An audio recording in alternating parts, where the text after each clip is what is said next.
Bonsoir à tous, c'est Rev Tov les Koulam. Bezrat Hashem, avant de commencer le cours, j'aimerais le dédicacer pour la réfoua Shelema, la guérison complète de Samuel ben Esther, David ben Chana et Binyamin ben Mazal Isabelle. Bezrat Hashem, Yitor Shacholam Israël. Bien entendu aussi pour Tinok ben Rebecca Emily Esther, Shakadosh Borou, Ishlachlo, réfoua Shelema, réfoua Tanefesh, réfoua Tagouf, et Bari Veshalem, Vekayam Lavodato Itbarach. J'aimerais aussi vous remercier pour tous les messages de soutien, pour tous ceux qui nous ont aidés directement ou indirectement, vos mitzvot, vos tfilot, vos kabbalot, ce que vous avez pris sur vous par rapport à cette épreuve que vous vivez avec nous dans cette histoire. Et vraiment, je peux vous dire que sur le terrain, il y a beaucoup de réussite. C'est pas facile parce que c'est un âge où ils luttent pour essayer d'avancer. Il y a des hauts et des bas, c'est les montagnes russes. Des fois, ils sont optimistes, des fois, ils sont pessimistes. Et on voit que même eux, ils le disent, quoi. C'est pas entre nos mains. On peut rien faire. Nous, on fait ce qu'il faut. Après, c'est comment ils se développent. Comment ils se développent. Et donc, il nous faut comprendre que c'est que entre les mains d'Hachem. C'est que entre les mains d'Hachem. Donc, chaque prière, chaque mitzvah, elle fait pencher la balance et elle fait descendre la vitalité spirituelle et matérielle Bezrat Hashem pour la suite. Des fois, on voit ce qui se passe, les événements là qu'on est en train de vivre actuellement. On comprend que des fois, Hashem il fait des scénarios pour faire descendre beaucoup de mitzvot, beaucoup de prières, et en fait, ça agit d'un autre côté. Ça agit d'un autre côté, ok. Et j'en suis sûr que ce qui est en train de se passer actuellement, ça fait partie. Il y a un lien avec toutes ces mitzvot, toutes ces tfilotes qui ont été mis en place au même moment. Et on voit l'actualité incroyable.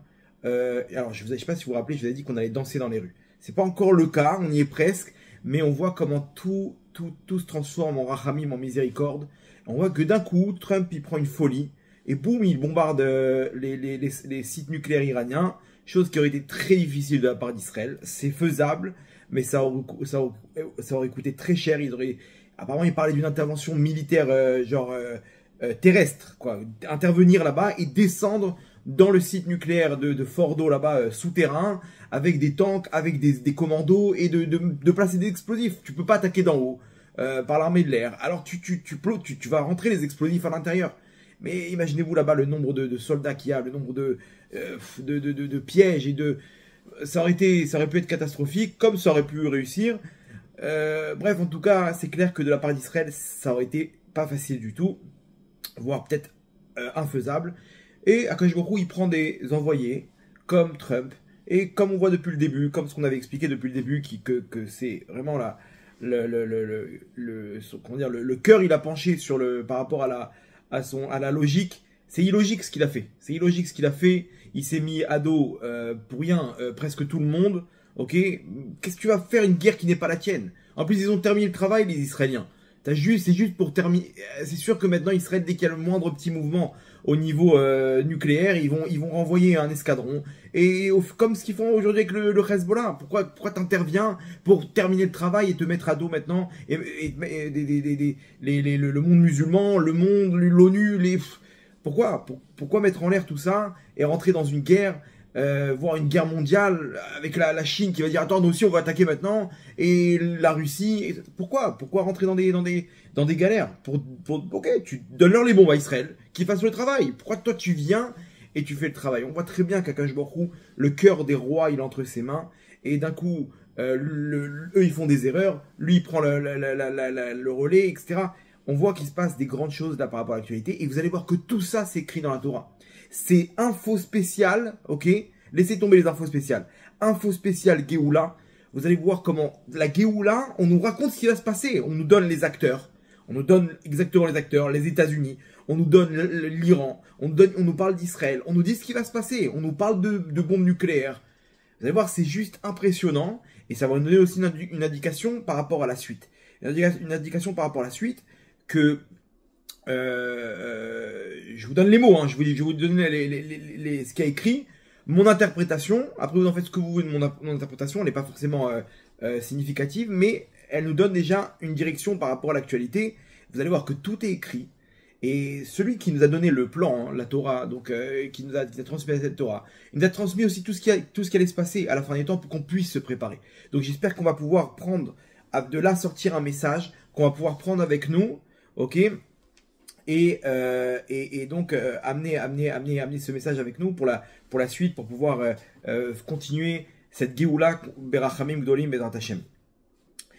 Alors juste un petit peu, je vous demande d'accrocher vos ceintures là pour la suite. Vous allez voir, c'est impressionnant, très fort, et j'espère qu'on va pouvoir sortir de là avec des grandes choses.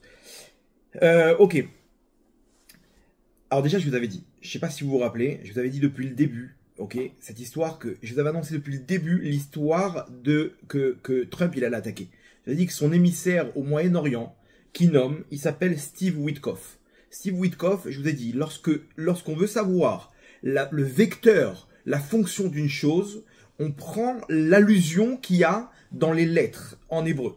Ok, c'est-à-dire la Torah, c'est d'abord une série de lettres qui ont été créées, comme ça nous dit le Zohar. Bereshit bara Elohim et. Au commencement, Dieu créa et. Et, c'est quoi? De Aleph ad Taf, les lettres de l'alphabet. Les lettres de l'alphabet, c'est des lumières, des forces spirituelles qui se matérialisent, ok, comme à l'image des atomes qui vont former des molécules, ok. Pareil les lettres. Chacun il a une force spéciale, le He, le Aleph, le Dalet, etc.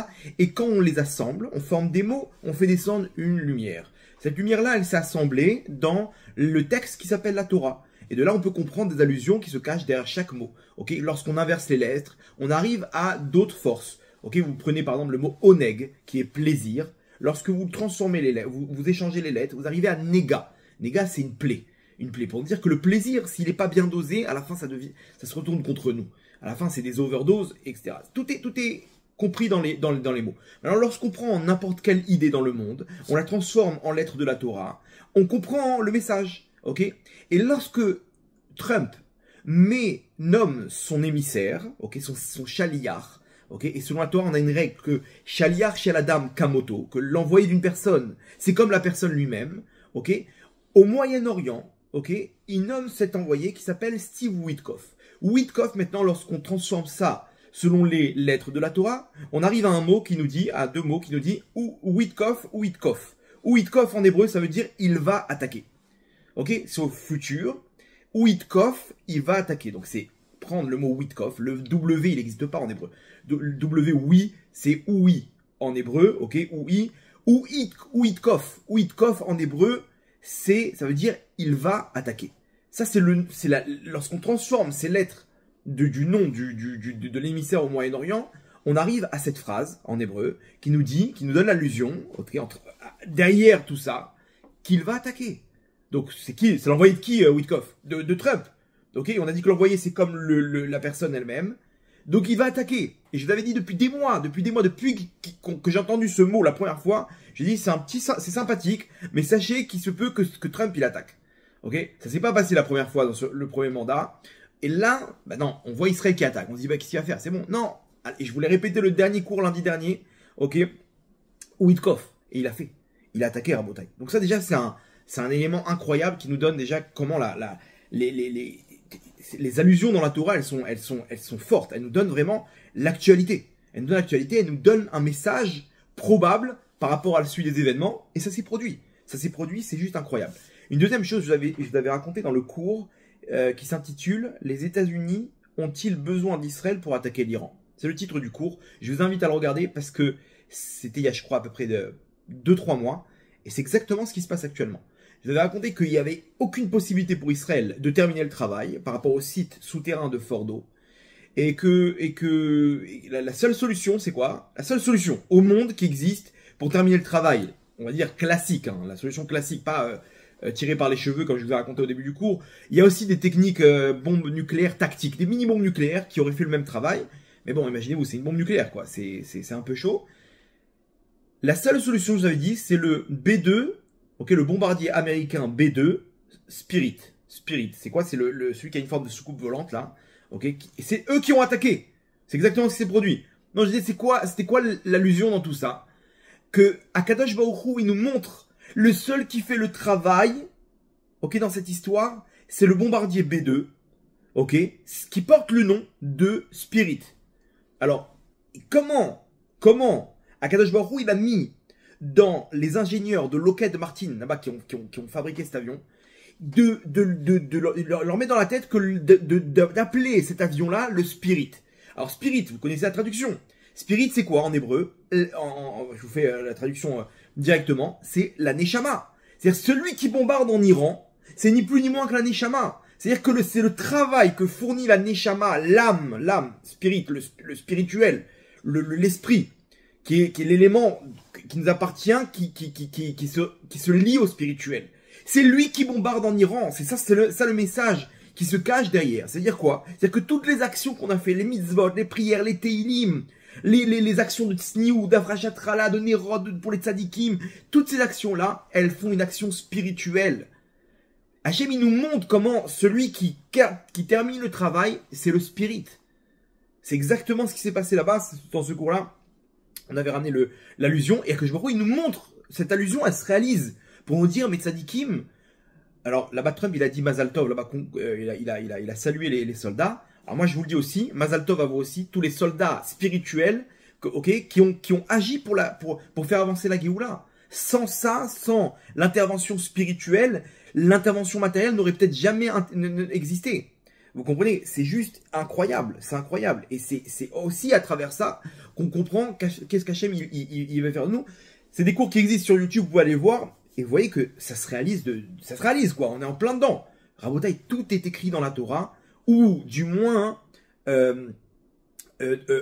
à partir des ustensiles, comment dire, de ce que la Torah nous propose, comme les lettres de la Torah elle-même, les messages, tout ce qui se trouve derrière tout ça, on peut comprendre l'actualité.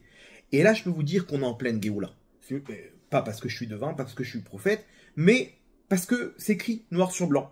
Et vous allez voir, c'est juste c'est à sauter sur une table, à danser sur une table, tellement que c'est fort. Ce qu'Hachem nous a transmis, nous a donné entre les mains le plan du monde. C'est juste incroyable. Raccrochez vos ceintures, hein, je vous dis, ça va être un peu fort, donc je ne vais pas vous perdre en chemin. Donc la Gemara, vous savez, tous les jours, la Gemara, c'est la Torah orale, le Talmud. La Torah orale, ce qui a été transmis à Moshe Rabbeinu, là-bas, quand il est monté pendant 40 jours chercher la Torah, hein, il a été chercher aussi la Torah orale, qu'il a transmis à Yoshua, son élève, Yoshua aux sages d'Israël, les sages d'Israël aux prophètes, bref, il y a tout un ensemble. Et ce qu'on a mis après à l'écrit, qui s'appelle la Mishnah, et l'interprétation de la Mishnah qui s'appelle la Gemara. Ok? C'est divisé sous plusieurs traités. Et il y a plusieurs, donc c'est plus de 20 000 pages de traités. Il y a en place, ok, une étude mondiale qui s'appelle le Daf Yomi. Daf Yomi, c'est une page par jour qui nous permet, donc lorsqu'on étudie une page par jour, ok, qui prend au minimum 20 minutes, hein, c'est quand même costaud, voire plus. Mais le minimum, c'est 20 minutes d'étude, une page, qu'on appelle donc le recto et le verso, de chaque traité de la Gemara, du Talmud. Okay, lorsqu'on fait ce cycle d'une page par jour, en 7 ans, on termine tout le Talmud. Tous les traités, tout le Talmud.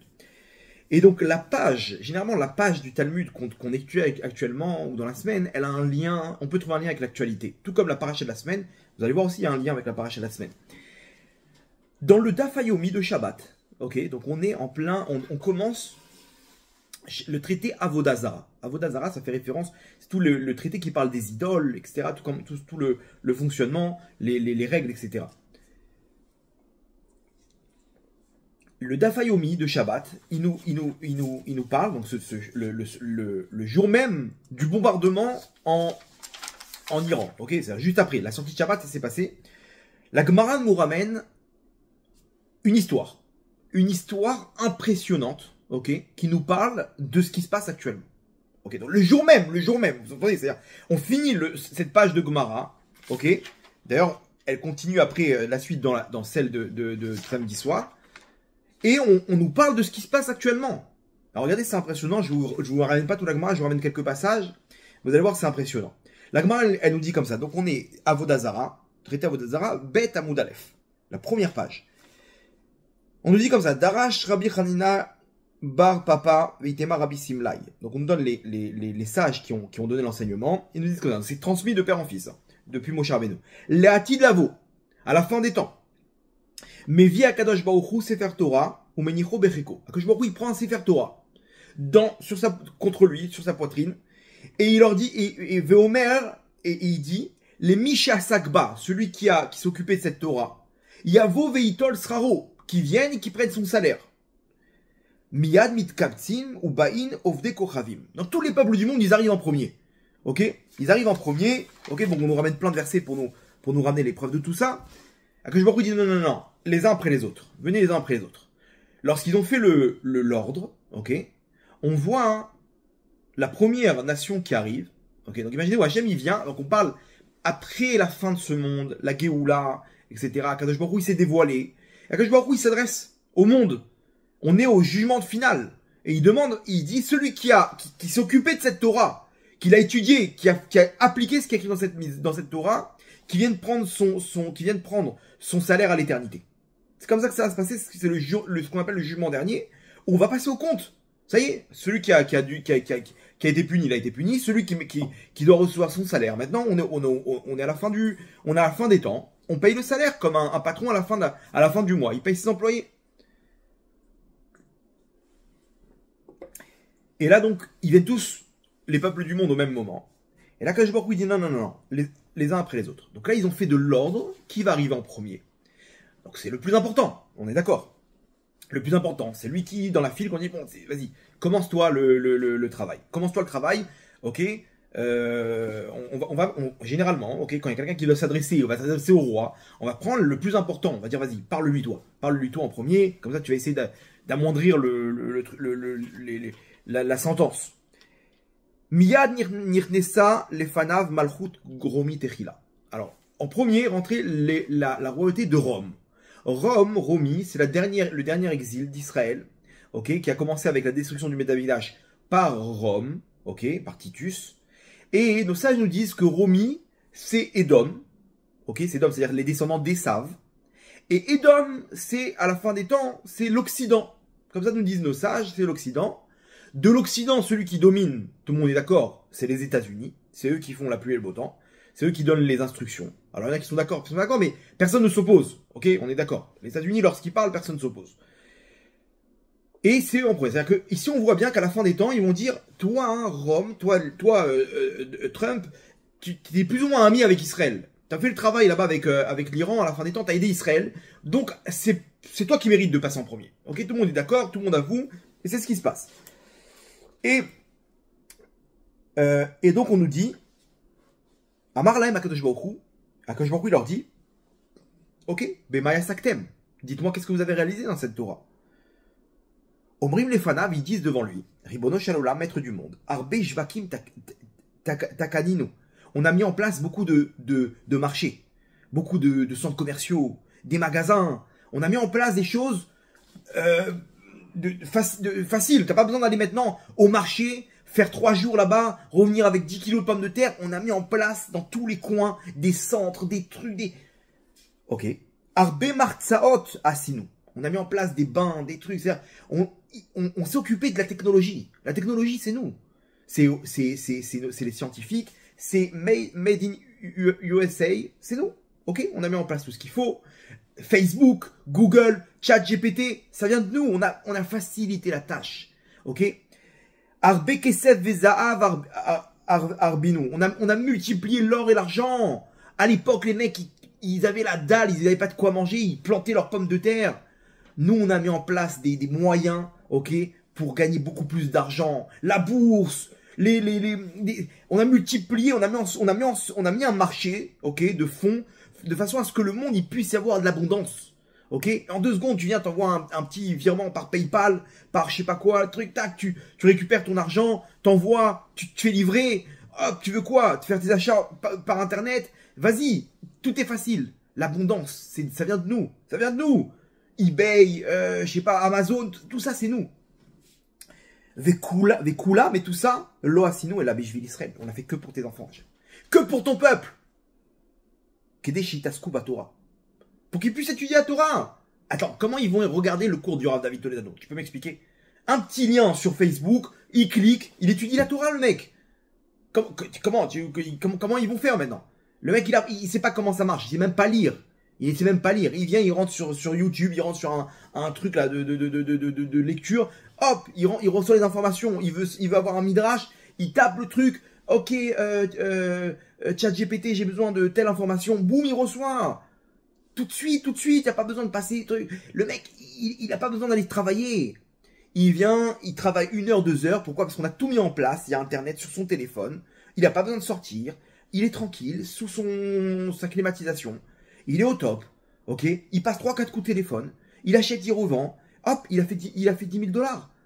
C'est quoi? Ça lui a pris 1 heure de temps. Vas-y, maintenant il peut étudier tranquillement. Il peut aller prier tranquillement, la tête libre. Pas besoin de se prendre la tête, pas besoin de s'inquiéter. Il met en place des caméras, il regarde vite fait, hop, tout va bien, je peux continuer à étudier. Au top, au top. Amarlaem Akadosh Baruch Hu, il leur répond, Shotim Sheba Olam, bande d'imbéciles. Kol ma shasitem letzorech atzmechem atzitem. Tout ce que vous l'avez fait que pour vous. Takatem shvakim loshiv baem zonot, vous avez mis des centres là-bas pour mettre des prostituées. C'est quoi? C'est pour l'homme Israël, pour qu'ils puissent avoir rapidement, ils puissent acquérir ce qu'ils ont besoin rapidement. Pas besoin d'aller là-bas 3 jours de marche pour aller acheter, pour aller vendre. Tout de suite, tu vas en bas de chez toi. Et là-bas, c'est Hachem Yerachem Rabotai. C'est des ambiances rencontres, petit café, on boit, on s'assoit, on drague. C'est des ambiances. Alors après, on t'a mis ça sur Internet. Tu as juste à avoir un écran, ok? Tu fais tes achats là-bas. On t'a mis ton chouk, ton marché, on t'a mis sur Internet. Et là-bas, le mec, en 2 clics, il se retrouve dans le pire des Gehinam. Et il défonce ses yeux, sa neshama, son âme. Et des sites là-bas, Hachem Yerachem, le petit, il a 8 ans. Il découvre ce qu'à l'époque, pour rencontrer une fille comme ça, il fallait faire le tour du monde, ok? Et là, en 2 clics, il peut tout savoir, tout connaître et détruire sa neshama. Détruire sa neshama. Hachem dit, vous l'avez fait que pour vous. C'est ça ce que vous aimez. C'est ça ce que vous voulez. C'est ça ce que vous recherchez derrière. Genre, vous l'avez fait pour Israël, vous l'avez fait pour mes enfants. Et derrière, regardez ce qui s'est passé. Regardez tout ce que Internet, ils ont brisé dans le monde. Notre tête, elle est divisée en 1 milliard. Alors que de base, c'est fait pour nous rendre service. C'est fait pour nous rendre service. C'est un monde qui va à 1000 à l'heure. On n'a même pas le temps de s'arrêter. On n'a même pas le temps. On est des traumatisés de la vie. À l'époque, il n'y avait pas toute cette technologie. Et on était bien dans notre peau. On avait le temps de s'arrêter, de parler avec nos enfants, de parler avec notre femme, de parler avec son mari, il y avait du travail. Il fallait aller moudre le café il fallait chauffer l'eau avec là-bas, de chercher le bois et chauffer. Ok, c'était dur. Fallait les machines à laver, mais on était fort. On était bien dans notre peau. Aujourd'hui, on a tout ce qu'il faut et on se dit bah c'est bon, non mais au contraire. Au contraire, on est massacré parce que on veut encore et encore et encore et on rentre dans un délire où il n'y a plus de fin et on se rend compte qu'on n'est pas heureux. On est vide à la fin. On est vide et à la fin on n'a plus. Alors ne parle pas de Torah, ne me parle pas d'étudier. Ne parle pas d'étudier, je suis vide, j'ai plus rien. J'ai couru derrière tous les plaisirs de ce monde à cause de vous. À l'époque, je connaissais rien. Je savais même pas c'était qui, c'était quoi, c'était où le Japon. Moi, j'étais sûr que la Terre elle était plate. D'un coup, tu me parles d'un mec qui fait des saltos là-bas, Jackie Chan là-bas en Chine. J'étais pas au courant de tout ça, moi. Donc ça va, aujourd'hui, se concentrer pour quelque chose, c'est impossible. On est complètement éparpillé, Rabotai, complètement éparpillé. Martsaot, là-bas, les bains, les trucs, les Aden, Baem, Atzmechem. C'est pour vos plaisirs que vous avez fait tout ça. Vous êtes des kiffeurs, faut dire ce qui est. Les Américains, c'est des kiffeurs. L'Occident, c'est un monde de matériel, un monde de plaisir, un monde de kiff. Faut dire ce qui est. Ah, tout le temps, le nouvel an, on va faire le pont là-bas. Ça fait 3 semaines, le mec, il est en vacances. Vous êtes passé aux 35 heures. On veut plus travailler. Ah, mec, les allocations dans tous les sens. On veut des vacances. Vacances. Tous les 3 mois, il y a une nouvelle excuse, il y a une nouvelle truc, et machin, etc. On veut kiffer, c'est tout. On va pas se mentir. On est des kiffeurs. Alors, ne me dites pas que vous faites ça pour Israël. Kesef Vezav, l'or et l'argent, chez Li, ou chez Neymar, Li a Kesef, Veli Azav, Neum Hashem. L'or et l'argent m'appartiennent. Ne pensez pas que vous avez fait quoi que ce soit pour l'âme Israël. Vous les avez aidés à multiplier l'argent et l'or. C'est entre mes mains. C'est moi qui détermine qui va devenir riche, qui va devenir pauvre. Vous avez rien fait pour l'âme Israël. Tout ça, c'est entre mes mains. L'or et l'argent, la parnassa, elle est entre mes mains. C'est directement la pluie, elle vient de chez Hachem. C'est lui qui a la clé de la parnassa. Donc ne croyez pas que vous avez rajouté de l'argent à Israël. Vous avez donné des aides là-bas pour acheter des armes. On leur a fourni des milliards. Hachem, il aurait pu trouver une solution technologique où ils ont ni besoin de F-35, ni besoin de Hertz et de machin et de tous ces trucs-là. En 2 secondes, on aurait pu trouver notre solution. Pas besoin de passer par les subventions américaines. On n'a pas besoin de votre argent. Akadosh Baruch Hu, c'est lui qui donne l'argent. C'est lui qui donne la richesse. Bref.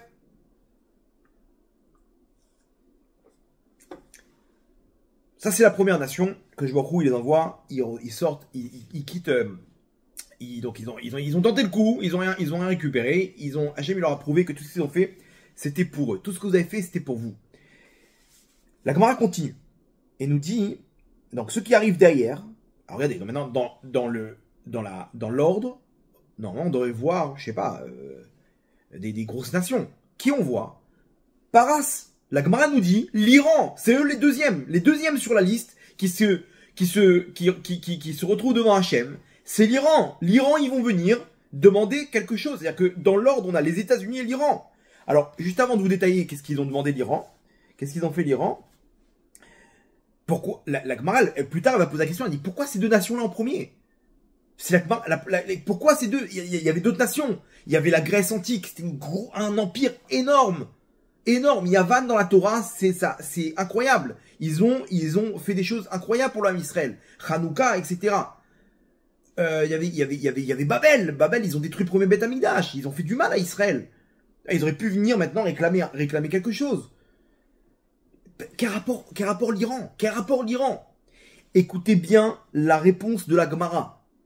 Maïshna ane de Chashivé. Pourquoi on a donné ces 2 nations-là qui sont importantes?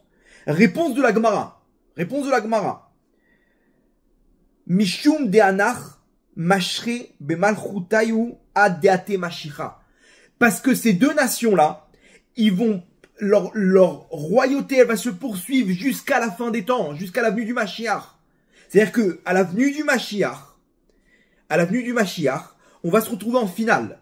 Il y a 2 nations dans les mondes d'en haut qui ont une importance colossale pour faire venir le Mashiach, ok, dans le bien comme dans le mal, ok, autour de l'acteur principal qui est Israël. La Gemara, qui a été écrite il y a 2000 ans, Rabota, il y a 2000 ans, elle nous dit, à la fin des temps, les 2 nations qui auront une importance colossale dans la venue du Mashiach, ça sera Édom, ok, l'Occident, donc maintenant traduction aujourd'hui en 2025, les États-Unis et l'Iran. Pourquoi? Parce qu'ils vont leur royauté, elle va se poursuivre jusqu'à la venue du Mashiach. Mais qui aurait misé? Je comprends pas, il y a des grosses nations. Il y a la Russie, il y a l'Angleterre. Ok, l'Angleterre, ils avaient un empire incroyable. Il y avait la France, il y avait l'Espagne, les inquisitions là-bas, c'était un empire, l'Espagne, le Portugal, l'Italie. La Grèce antique, à l'époque, je vous aurais dit, Alexandre le Grand, il a conquéri le monde, le mec. Il a conquéri le monde. Il conquête du monde. Babel, c'était des empires incroyables. Aujourd'hui, la Chine, ils sont en train de tout conquérir. Rabotaï, comment c'est possible? L'Iran, avant 1979, c'était une nation, mais personne n'aurait parié un centime. Après, il y a eu la révolution islamique, ok, et ils ont mis en place des armements. Bon, ils ont du pétrole, mais quoi, les autres aussi ont du pétrole. La Russie, ils ont du pétrole, du gaz. L'Arabie Saoudite, pourtant l'Arabie Saoudite, ils sont pas... Ok, bon, ils ont Cristiano Ronaldo. Et à part ça, vous comprenez qu'il n'y a pas... c'est pas un empire. C'est pas un empire. Le Qatar, ils ont du pétrole. Et à part ça, vous avez compris qu'on parle d'un empire. On parle d'un acteur dans ce monde-là. Un acteur dans ce monde-là qui fait durer cet empire-là jusqu'à la fin des temps. Et donc, c'est pour ça, la Gemara nous dit, c'est pour ça que c'est les 2 qui se présentent en premier devant Hachem, parce que c'est les 2 qui vont être en finale à la fin des temps, qui vont poursuivre leur empire jusqu'à Addeate Mashiach, jusqu'à que le Mashiach va se dévoiler. C'est-à-dire, c'est ce qu'on est en train de vivre maintenant. Alors maintenant, Tosfot, c'est un des commentateurs de la Gemara, un des principaux commentateurs de la Gemara. Il pose une question. Il dit, je comprends pas, dans un autre endroit, il y a écrit quoi? Il dit, Ve'ade Amrinan Atida Paras Chetipol Beadromi. On nous dit pourtant que Paras, l'Iran, ils vont tomber entre les mains de Rome, donc des États-Unis. On nous dit ça à la fin des temps. Donc c'est-à-dire quoi? C'est-à-dire que on devrait avoir 2 nations qui vont être autour d'Israël à la fin des temps, qui sont donc les États-Unis et l'Iran. Et on a un autre enseignement, dans un autre endroit du Talmud, qui nous dit comme ça. Sache une chose, qu'à la fin, Paras, l'Iran, ils vont tomber entre les mains de Rome, des États-Unis. Donc comment tu me dis que les deux, ils vont finir en finale? On connaît celui qui a duré jusqu'à la fin, c'est les États-Unis, avec Israël. On le sait très bien, parce qu'on nous dit que Paras, l'Iran, ils vont tomber entre les mains de Rome. Ok, donc soit tu poses une question. Pourquoi tu me dis que c'est les deux qui durent jusqu'à la fin, qui vont garder leur empire jusqu'à la fin, jusqu'à la venue du Mashiach? Et là il répond, il nous dit comme ça. De quoi on parle? Samour les biat à Mashiach, proche de la venue Mashiach. Ils vont tomber entre les mains de Rome. Ça veut dire, et on nous dit quoi? On nous donne une information. Tosfot, il nous donne une information là-bas sur la Gemara. Il nous dit, sache que les deux qui vont garder leur empire jusqu'à la fin des temps, c'est les États-Unis et l'Iran. Maintenant, il y a une autre information que l'Iran, ils vont tomber entre les mains des États-Unis. Mais ça, c'est juste avant la venue du Mashiach. Samour, il nous dit Samour, les biat à Mashiach, c'est juste avant. Mais comme c'est juste avant et qu'après les événements, ils vont s'enchaîner. Donc, on te dit que finalement, on va te donner ces deux nations-là. Ok, on va pas te donner que les États-Unis. On va te donner les États-Unis et l'Iran parce que c'est à la dernière minute, là-bas dans les arrêts de jeu, ils ont perdu l'Iran. Mais ils étaient là à la fin des temps. Donc, l'information à Botaï, elle est incroyable. On vient de nous dire, ça c'était Shabbat, hein. Le soir même, l'Iran tombe entre les mains des États-Unis. Les États-Unis bombardent l'Iran. Et ils font tomber l'élément symbolique, ok, économique, militaire de l'Iran, qui est ce programme nucléaire. Lorsque tu leur as enlevé ça, tu leur as enlevé 30 ans d'efforts, des milliards, des milliards, des billiards d'investissements. L'Iran, Dubaï à côté, ça aurait été des enfants de cœur. Ok, s'ils avaient investi dans l'économie, dans les technologies, ils ont mis tout leur oseille, ils l'ont mis dans ce programme nucléaire. Avec ça, il faut des missiles balistiques. Il faut la transporter, la bombe nucléaire. Tu peux pas venir avec une valise. Il faut l'envoyer. Donc tout ce programme-là, c'est des milliards, des billions, de trilliards de dollars à Botaï à la poubelle. C'est terminé, Rabotaï. C'est terminé, il n'y a plus rien. Et ça nous dit la Gemara. Ça va se passer quand? Samour, juste avant l'avenue du Mashiach. C'est-à-dire que eux, ils vont garder leur empire jusqu'à l'avenue du Mashiach. Mais sache une chose, que une minute avant, l'événement d'avant, c'est que l'Iran, elle tombe entre les mains des États-Unis.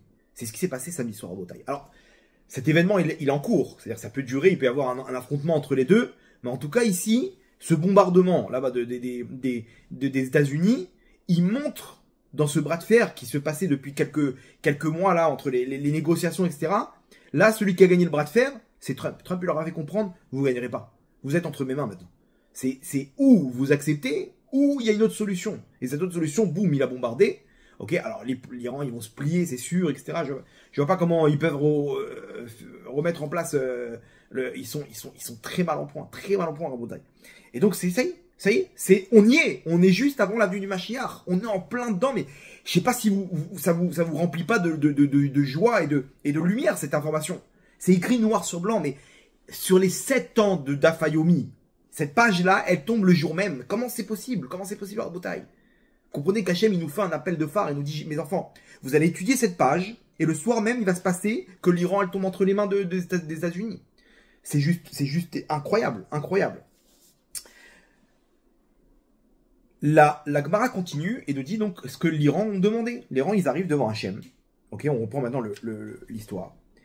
Et on nous dit comme ça, Amarlem Akadosh Baruch Hu b'maya saktem. Qu'est-ce que vous avez fait, vous, pour cette Torah? Omrim lefanav ribono shel olam, ils disent devant lui, maître du monde, Arbek sharim gachar noao. On a fait beaucoup de ponts.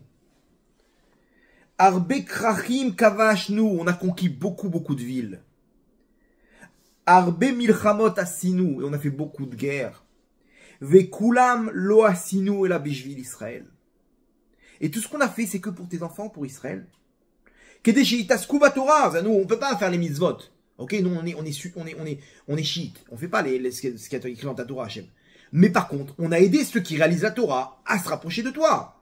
Et à faire des mitzvot. Amar lahem akadosh baruch hu, il leur répond, Kol ma she'asitem letzorer atzmechem asitem. Tout ce que vous l'avez fait que pour vous. Alors là, venez, on analyse. Qu'est-ce qu'ils disent eux? Ils disent, on a fait beaucoup de ponts. Quoi des ponts? Des ponts pour passer. Alors ça, on ne parle pas de ça. Vous comprenez que c'est des images. C'est des idées. Des ponts, on a fait des ponts. C'est-à-dire, on avait beaucoup d'envoyer à travers le Moyen-Orient pour faire peur à tes enfants. Pour faire peur à Israël. On a fait un pont là-bas avec Gaza, avec le Hamas. On a fait un pont avec le djihad islamique. On a fait un pont avec le Hezbollah là-bas au nord, avec la Syrie. Ok, on avait un pont aussi avec les milices chiites là-bas en Irak. On a un pont au Yémen. On a Arbek Sharim. On a plein de ponts là-bas pour tes enfants. Qu'est-ce qu'il dit là-bas? Arbek Rahim Kavashno. On a conquis beaucoup de villes. Conquérir, ouais, bref, je sais pas, ça fait longtemps que j'ai plus parlé français de ces termes-là, mais vous avez compris le terme. On a toutes ces villes entre nos mains. C'est-à-dire que la technique des Iraniens, il faut comprendre une chose, c'est que eux, ils attrapent un groupe et ils disent, regarde, nous, on te donne l'argent et les armes, et après, toi, hein, quand on a besoin de toi, tu fais partie de notre armée. Ok, c'est ce qu'ils ont fait avec le Hezbollah, c'est ce qu'ils ont fait avec le Hamas. Et après, vous êtes nos pions. Et ça, c'est l'erreur qu'ils ont fait lorsqu'ils ont pas ordonné au Hezbollah d'attaquer avec le Hamas le 7 octobre. Ce qui fait qu'Israël, ils ont pu se débarrasser et du Hamas et du djihad islamique, et après passer au Hezbollah, et après passer à l'Iran. Ok, mais s'ils avaient attaqué en même temps, ça aurait été terminé, Rabotai. Ça aurait été terminé. Il y aurait eu le monde arabe contre nous d'un coup, et c'était ce qui s'est passé rien qu'avec le Hamas le 7 octobre, sachant que c'est 20 fois plus avec le nord au Hezbollah, et en missiles et en soldats qui seraient rentrés ultra armés, des technologies et des missiles incroyables. Et l'Iran, ils ont envoyé leurs missiles qui sont en train de se faire bombarder tous les jours maintenant. C'est clair que c'est pas la même histoire. Donc on a beaucoup de villes qui sont à nous. La Syrie, c'est à nous. Après ils ont perdu. L'Irak, quand il est tombé Saddam Hussein, qui est arrivé derrière? L'Iran, alors que l'Irak c'était contre l'Iran. Hop, ça c'est à nous. Le Yémen c'est à nous. Et ils essayent comme ça. Hop, maintenant là ils essayent la Cisjordanie, etc. Arbe milchamot asinou. Combien de guerres on a fait? Toutes ces guerres là-bas, toutes les guerres d'aujourd'hui, depuis 20 ans, 30 ans, Rabotai, ce qui est à l'origine de tout ça, c'est cette pieuvre d'Iran. C'est la tête du serpent. C'est lui qui ordonne au Hamas d'attaquer. C'est lui qui ordonne au djihad islamique d'attaquer. Tout ça, c'est l'Iran, Rabotai. Sans l'Iran, on aurait été dans un autre Moyen-Orient. Vous croyez qu'Israël, ils ont que ça à faire de rentrer en guerre? Ils ont donné le Gush Katif. Tiens, prenez Gaza. Prenez Gaza. Non, hop, on envoie des cargaisons là-bas comment dire, d'armes. Des paquebots là-bas. Comment il s'appelle? Karin Hay. Ce paquebot là-bas qui venait d'Iran, rempli d'armes et de missiles et de roquettes. Mais on veut la paix, nous. On vous a rendu la terre. Vous voulez pas vivre aussi. Vous voulez pas, je sais pas, faire du business, mais on est obligé de faire des embargos. On est obligé de faire vous regardez ce que vous faites. On vous ouvre le passage. Vous rentrez des roquettes. Vous créez des tunnels. D'où il vient l'argent à Botaï? D'où il vient l'argent? D'où viennent les armes? Et ça, ils disent Hachem, tout ce qu'on a fait, c'est pour Israël. Et ils ont raison, Rabotai. Grâce à eux, ok, la peur qu'ils ont instaurée, combien de prières, combien de larmes, combien on a levé les yeux vers Hachem, combien de mitzvot on a pris sur nous. Après le 7 octobre, Rabotai, donc vous avez compris, le 7 octobre, c'est un envoyé de l'Iran. Mais c'est l'Iran, ce qu'ils ont dit, on a fait plein de ponts. Combien Rabotai de mitzvot, combien de femmes elles ont pris sur la tsniout, des gens ont pris sur le Shabbat. Chaque fois, on a la peur, on a peur des attentats, on a peur des guerres, on a peur des roquettes, et hop, une sirène, dans tous les sens. Quand on part dans la chambre, dans les abris, quel est le cœur qui d'un coup, il se rapproche pas d'Hachem? Alors là, quand c'est l'Iran, c'est des missiles qui te détruisent tout un quartier. Quand tu rentres là-bas, tu te dis, je suis entre tes bras, Hachem. Combien d'émounas on a dû déclencher, qu'on a dû créer, combien de tchouva on a fait pour revenir, combien de prières on se réunit, on pleure à Hachem, Hachem sauve-nous d'Ishmaël. Donc eux ils te disent, Hachem, regarde ce qu'on a fait. Tout ça regarde tes enfants, c'est plus les mêmes, c'est grâce à nous. Sans nous, ton pays, ça aurait été quoi? Ça aurait été Los Angeles, ça aurait été la folie, il y aurait plus de rien du tout. On leur a mis le couteau sous la gorge. On leur a permis de faire tchouva. La peur, sinon où ils auraient été aujourd'hui, tes enfants, Hachem. Regarde ce qu'ils sont devenus, c'est grâce à nous. C'est grâce à nous, toute cette prière, tout cet élim. C'est sur notre compte, Hachem. Hachem dit non. Tout ce que vous l'avez fait pour vous. Vous êtes des assoiffés de sang, c'est tout ce que vous êtes. Tout ce que vous faites, c'est juste dans un truc, c'est de conquérir maintenant le monde et la haine d'Israël. La haine d'Israël, c'est tout. Il n'y a rien d'autre que ça. Ne viens pas me raconter non, en fait, c'était pour eux. C'était pour toi, pour assouvir ton besoin de conquérir le monde et de tuer Israël et de voir encore ces meurtres et ces viols. C'est là-bas que t'es, c'est là-bas que tu es. Arrête de me dire que t'as fait tout ça pour moi, pour mes enfants. Ça, c'est la Gemara Rabotai. On nous donne deux nations qui vont se retrouver à la fin des temps. Ok, l'actualité. Ok, entre parenthèses, on nous dit ça que juste avant le dévoilement du Mashiach, Rome, l'Iran, ils vont tomber entre les mains des États-Unis. Maintenant, le message qu'il y a derrière, il est incroyable. Le message qu'il y a derrière, il est incroyable parce que ça, c'est l'actualité. Ok, maintenant, de là, il ressort un message qu'on doit appliquer. Ce message qu'on doit appliquer, la Gemara, qu'est-ce qu'elle nous raconte? Elle nous raconte l'histoire d'une finale entre deux nations à la fin des temps. Ils vont demander quelque chose, etc. Bon, finalement, on s'en fiche, quoi. Je sais pas, viens nous faire, continue la liste. Pourquoi il y a un message derrière? Il y a un message que nous, on doit prendre. Parce qu'Hachem, il nous montre lesquelles des nations, ok, vont rester à la fin des temps. Pourquoi Hachem, il a fait ces nations et pas d'autres? Peut-être pour nous dire que leur technique, leur tactique, leur vision des choses, c'est elle qui va rester à la fin des temps. Et là, vous avez compris qu'il y a deux visions. Il y a le côté amour, le côté on donne du monde occidental, l'abondance, de donner et de rapprocher. Les États-Unis, on est les amis d'Israël. Que Dieu bénisse les États-Unis, que Dieu bénisse Israël. Il a dit Trump dans son... Comment, à tel point tu t'aimes Israël? On vous aime Israël, on est vos amis, on va vous donner de l'argent, on va vous donner des technologies, on va vous donner des armements. C'est l'amour. L'amour. Comment on est dans une position où on reçoit. L'Iran, c'est quoi leur vision des choses? C'est la peur. On va te massacrer. Dans les deux cas, Rabotai, ok, dans les deux cas, on arrive à se rapprocher d'Hachem. Comment? Soit on comprend qu'Hachem, il nous aime, et qu'Hachem, il nous donne, et qu'Hachem, il est miséricordieux, et il est bon. Il est tout le temps en train de nous... On se focalise sur le bon côté, on se focalise sur le bon, combien Hachem, il est sur le bon point, combien Hachem, il nous donne, et on le remercie. Je sais pas si vous avez vu, mais il y a deux choses qui m'ont choqué. Dans le message, dans le discours de Trump, juste après, il fait son discours et à la fin, il termine avec une phrase. Il dit, et je veux juste remercier Dieu et lui dire qu'on l'aime. C'est simple, Hachem, on t'aime. Voilà ce qu'il dit. Il finit avec cette phrase-là. Et de l'autre côté, Netanyahou, il se retrouve au Kotel et il vient remercier Hachem. Et là-bas, dans le discours qu'il a fait là-bas, il a fait une grande conférence de presse. Il pose des questions là-bas, tous les journalistes. Enfin, il n'y a plus de questions. Il dit, voilà, je veux juste terminer sur une phrase. Je veux juste que vous compreniez que nos soldats, ils sont incroyables, nos services de renseignement, nos technologies. Mais sans Siyata d'Ishmaïa, sans aide du ciel, on n'aurait rien pu faire. Et je veux remercier Akadosh Baruch Hu.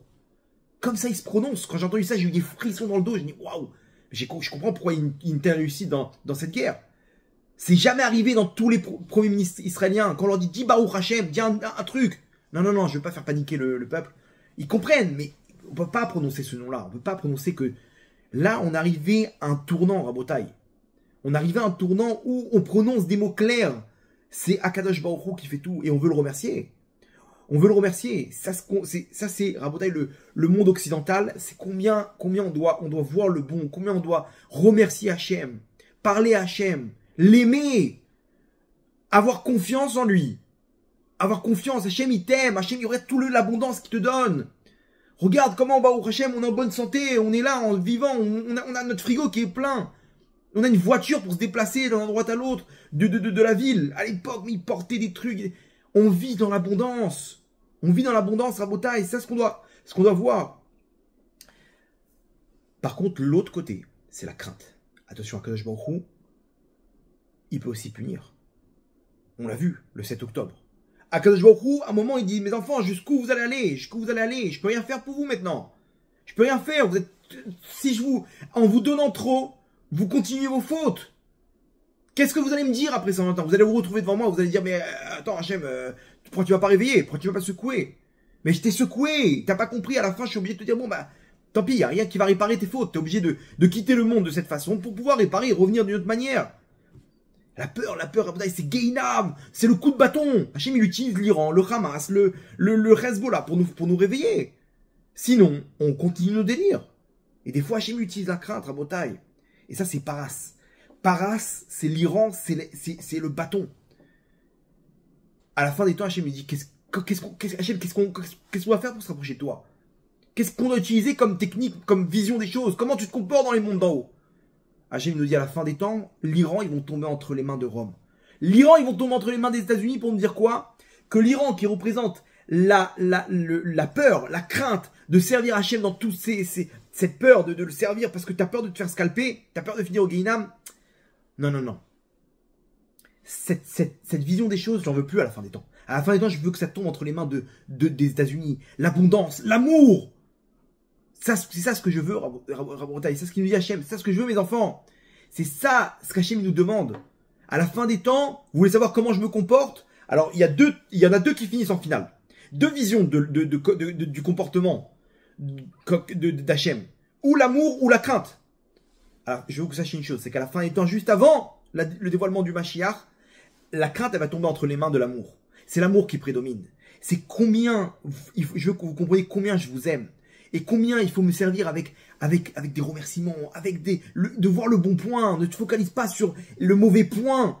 Le mauvais point pour... Attends, Hachem, il va m'attraper là, il me poursuit.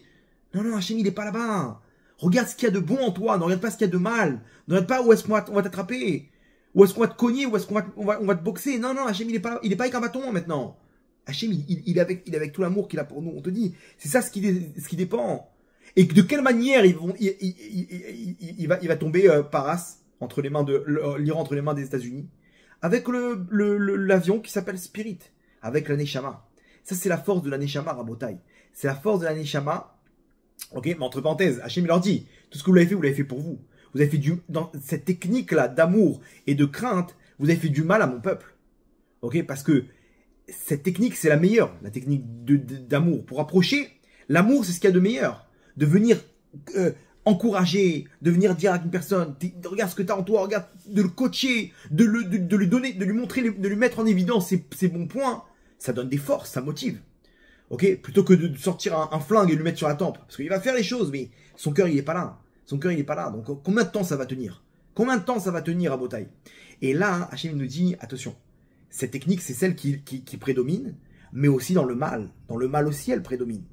Dans le mal, il faut savoir une chose, c'est que l'amour des États-Unis pour Israël, ils ont tellement rapproché que ça touche notre Neshama. Ça a tué notre Neshama. Toutes ces technologies, nous, on est amis avec ce monde occidental. On a grandi dedans. On est familier avec ce monde occidental. Et le problème, c'est quoi? C'est que cette même technique de rapprocher, d'amis, d'amour, ok, dans le mal, elle m'emporte aussi dans le mal. C'est ce qui s'est passé. Les États-Unis, l'Occident, ils nous ont emportés dans leur délire. Dans leur délire, ils ont tué nos Neshamot, Rabotai, tous assimilés. Assimilés, Rabotai. C'est les enfants qui ont fait tchouva. Les parents, ils sont montés ils habitaient en Maroc, en Algérie, en Tunisie. Ils sont montés en France. Ils ont débarqué aux États-Unis. Ils sont montés en Israël, où l'Israël, c'est une copie des États-Unis. Ils ont tout perdu. Alors qu'ils sont nés dans des familles de tzadikim. Ils ont tout perdu parce qu'on les a assimilés. Comment ils ont fait ça avec autant de facilité? Parce qu'ils ont utilisé la technique de rapprochement qui est l'amour. Par contre, lorsqu'il y avait un ennemi qui te disait t'arrêtes d'étudier, au contraire, cette technique-là, elle marchait pas. Parce que ça déclenchait chez moi l'inverse. Et ben, je vais me cacher, je vais étudier. C'est ce qu'ils ont fait tous les juifs à travers les générations. Lorsqu'on voulait les tuer leur corps, on faisait le schéma Israël. Donc, quand cette technique-là, elle est plus forte de rapprocher. Maintenant, quand elle est contre nous, vous voyez le résultat. Vous savez que à l'époque, le Baal Hatanya, il était à l'approche de Rosh Hashanah, il y avait une marloquette dans les grandes sadikim, dans les mondes d'en haut, qui doit l'emporter? Il y avait une guerre à l'époque entre les Prusses et les Français, Napoléon. Napoléon, la fameuse guerre terrible en Europe, qui doit l'emporter? Donc, comme vous savez, les tzadikim, ils font pencher la balance dans les mondes d'en haut, ok? Le Baal HaTanya, il était pour le tsar. Et tous les autres tzadikim, ok, je crois que c'est l'Admour de Riminov, vous savez quoi, je me prononce pas, je sais pas, il y en a un d'entre eux, lui, il était pour Napoléon. Et ils se sont dit, attention, à Rosh Hashanah, c'est là que tout est déterminé. Les guerres qu'il emporte, la paix, etc., tout ça, c'est à Rosh Hashanah. Il faut absolument qu'on arrive en premier à sonner le chauffard pour faire en sorte dans les cavanotes de faire pencher la balance pour Napoléon. L'Admour Azaken, le Baal HaTanya, il dit à son fils, mon tzaddik, regarde, ils vont sûrement essayer de devancer, d'accélérer le chauffard à Rosh Hashanah. Il faut qu'on se dépêche. Donc demain, je te réveille, ok, et on sonne le chauffard, toi et moi, en premier. Ok, il le réveille à l'aube, ils vont au mikvé, ils font ce qu'il faut le minimum, et avant que la tefila elle commence, à l'aube, pile à l'aube, au moment où on peut sonner le chauffard, ils commencent à faire les cavanotes et l'Admour Azaken il sonne le chauffard. Quand les tzadikim ils sont arrivés au moment du chauffard, donc eux ils ont tracé aussi pour arriver le plus tôt possible. Ils arrivent pour sonner le chauffard. Ça y est, ça a été décidé. Comment il a fait? Il nous a devancé. Comment il a fait l'Admour Azaken? Il a préféré l'Admour Azaken faire le chauffard avant la tefila et pas dans le cadre de la tefila pour pouvoir trancher la guerre en faveur du tsar et pas en faveur de Napoléon. Et lorsqu'ils ont posé la question, il dit, mais Kvodara, c'est quoi c'est quoi le problème? Il dit non, parce que celui qui va remporter l'Europe maintenant, c'est ou Napoléon ou le tsar. Maintenant, le tsar, c'est un ennemi d'Israël. Il nous empêche d'étudier la Torah, il nous empêche de faire Shabbat. Ok? Mais Napoléon, c'est un ami d'Israël. Napoléon, il leur a fait le consistoire. Il leur a dit, vous inquiétez pas, vous allez être avec nous. On va vous laisser une place dans le gouvernement. On va laisser une place à l'intérieur de nous. Et les Juifs, je préfère qu'ils soient sous domination du tsar, qui va venir avec le bâton, parce que ça va nous renforcer. Il y aura des morts, il y aura des pertes, c'est sûr. Mais c'est des pertes matérielles. C'est des pertes du corps. Par contre, on va garder notre neshama. On va garder notre neshama parce qu'on va s'opposer. Cette technique-là, elle marche, elle est que temporaire. Par contre, Napoléon, c'est un ami d'Israël. Et lui, il va nous rentrer ses délires dans notre tête, et on va perdre notre neshama. À quoi bon de vivre si t'as perdu ta neshama? De vivre tu vas monter après 120 ans, tu as perdu l'éternité. Donc je préfère qu'il y ait des pertes matérielles que des pertes spirituelles. Rabotaï, c'est exactement pareil. Là, on est confronté entre le spirituel et le matériel. L'Iran, c'est Aman. Ils veulent tuer le corps. Hommes, femmes, enfants. C'est ça ce qu'ils veulent toucher. Les Iraniens. Les autres, ils touchent la neshama. Tu dis non, ton corps, on est amis avec, on est amis, mais par contre, ta neshama, on va la briser. Quand tu es ami avec la personne, c'est là que ça tombe. C'est là qu'on se fait attraper. C'est là qu'on se fait assimiler, Rabotaï. C'est là qu'on se fait assimiler. Et celui qui a fait tomber maintenant, donc maintenant on te dit, c'est le plus fort des deux.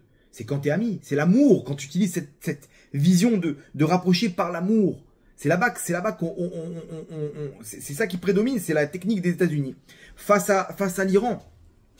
Alors c'est incroyable parce que maintenant on te dit, ok, cette technique-là, celle qui prédomine par rapport à l'Iran. Qui c'est qui fait tomber l'Iran entre les mains des États-Unis? Ok, c'est le bombardier Spirit qui représente le spirituel. C'est ça qui touche l'Occident, c'est le spirituel. C'est là qu'ils nous ont fait tomber. Ils n'ont pas touché le corps, le matériel, ils ont fait tomber le spirituel. Donc le message il est clair. Hachem il te dit à la fin des temps, je veux que tu comprennes que c'est cette vision que je veux que c'est dans cette vision que je veux que tu me vois. Je veux que tu comprennes que c'est comme ça que je me comporte. Je t'aime mon tzaddik, je t'aime ma tzadika. Je suis avec vous et je vais vous donner. Je vais vous donner une abondance de choses. Je veux pas vous faire du mal. Je veux pas vous faire du mal. Je veux pas vous détruire le Ham Israël. Il y a des pertes. C'est sûr qu'il y a des pertes. Il y a des gens, il y a des tikkunim dans ce monde-là. Mais je veux vous élever. Je veux vous amener à votre tchouva. Je veux que vous rapprochiez de moi. Tout ce que je le fais que pour vous, mes tzadikim. Par amour pour vous. C'est comme ça que je veux que c'est cette vision que je veux que vous ayez de moi. C'est ça ce qui nous parle Hachem à travers cette Gemara Rabotaï. Parce qu'il nous dit qu'à la fin des temps, c'est l'Iran qui tombe entre les mains des États-Unis. Et Hachem, il nous dit, c'est ça ce que je veux. C'est ça ce que je veux de chez vous. C'est que vous comprenez, vous voyez le bon côté. Vous voyez que combien je vous aime et pas que vous vous rapprochez de moi par crainte. Je vous veux pas de mal. Je veux pas vous détruire parce que si je vous détruis, c'est me tirer une balle dans la jambe. Vous êtes moi-même, vous êtes une partie de moi. Vous êtes mes enfants. Et nous, des fois, on a tendance à croire que Hachem, il veut détruire son peuple. Hachem, il nous veut du mal. Non, non, non. Hachem, c'est que du bon. C'est que de la rachamim. C'est que de la bonté, Rabotai. Ça, c'est le message qui ressort de cette Gemara. Maintenant, les peuples du monde, ils n'ont pas terminé. Ils ont dit à Hachem, ok, bon, donne-nous une mitzvah. Tu sais quoi, donne-nous une mitzvah. Donne-nous une mitzvah. Donne-nous quelque chose. Hachem dit, vous savez quoi? Je vous laisse une dernière chance. Vous voulez réaliser quelque chose, mes enfants, dans toute cette mitzvot, je vais vous donner la souka. La souka, la mitzvah de souka, ok, c'est pendant 16 jours, dans une cabane, on va se retrouver en dehors de chez toi. Et je vais voir comment vous allez réaliser cette mitzvah. Alors pourquoi Hachem a choisi dans toutes les mitzvot, il a choisi la mitzvah de souka? Parce que, rappelez-vous, comment Hachem il leur a montré leurs défauts. Tout ce que vous avez fait, vous l'avez fait que pour vous.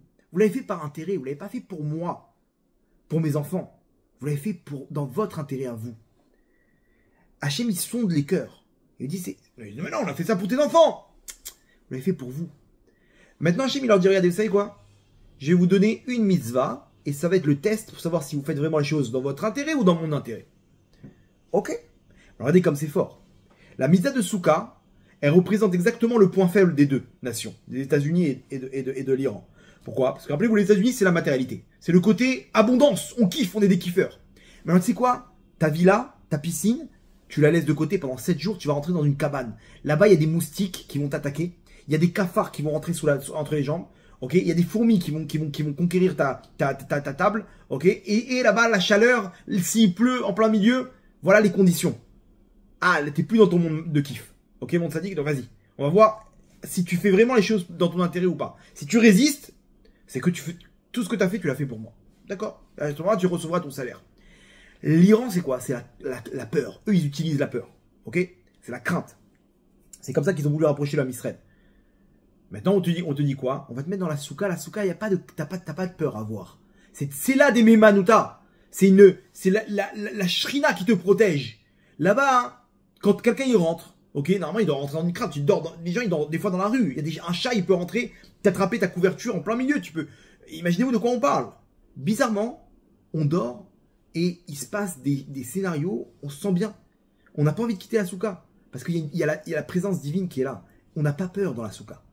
Ah, donc vous utilisez la peur, l'Iran. Là, je vais vous enlever votre arme pour voir si vous faites les choses vraiment pour vous, pour moi ou pour vous, ou pour vous-même. On m'a montré une photo.